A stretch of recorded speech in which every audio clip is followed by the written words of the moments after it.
अस्सलामुअलैकुम वरहमतुल्लाहि वबरकातुहू। दोस्तों, उम्मीद करता हूँ आप खैरियत से होंगे। मैं हूँ मोहम्मद मकसूद कासमी और आप देख रहे हैं बाग़ मदीना यूट्यूब चैनल।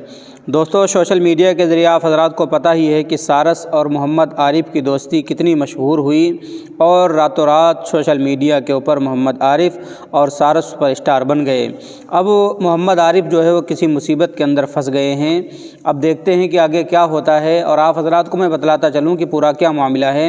आपसे गुजारिश करता हूँ कि पूरी वीडियो देख लीजिए, आपको बात समझ में आ जाएगी। रियासती परिंदे सारस से दोस्ती करके सुर्खियों में आए आरिफ को महकमे जंगलात ने वाइल्ड लाइफ प्रोटेक्शन एक्ट का हवाला देते हुए नोटिस जारी करके तलब किया है। तसल्ली बख्श जवाब न मिलने पर महकमे जंगलात आरिफ के ख़िलाफ़ कार्रवाई कर सकता है। दूसरी तरफ सारस का नया ठिकाना कानपुर ज़ूलॉजिकल पार्क बन गया है। सारस को हफ्ते की देर शाम नवाब वाजिद अली शाह ज़ूलॉजिकल पार्क लखनऊ के डॉक्टरों और अमले की निगरानी में समसपुर बर्ड सेंचुरी से कानपुर लाया गया और 15 दिन के लिए क्वारंटाइन कर दिया गया है। अमेठी ज़िला के मंडका के रहने वाले आरिफ सारस से दोस्ती करके सोशल मीडिया पर काफ़ी सुर्खियाँ हासिल कर चुके हैं।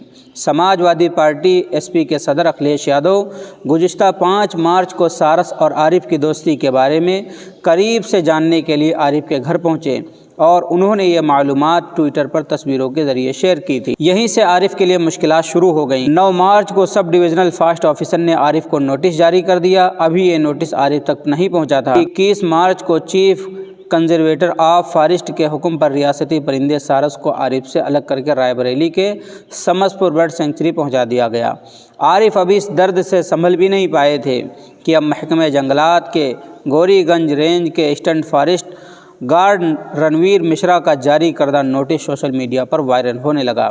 पूरे मामले की जांच assistant conservator of forest Ranvir Mishra को सौंपी गई है। रणवीर मिश्रा ने आरिफ को नोटिस जारी करते हुए पूछगछ के लिए 2 अप्रैल को सुबह 11 बजे अपने दफ्तर में तलब किया है। इस पूरे मामले के बारे में stunt forest guard Ranvir Mishra ने बताया कि मोहम्मद आरिफ को महकमे जंगलात की तरफ से नोटिस जारी किया गया है और उन्हें 2 अप्रैल को डिविजनल फास्ट ऑफिसर के दफ्तर बुलाया गया है। आरिफ और सारस के मौजू पर उनका मौक़िफ़ सुना जाएगा।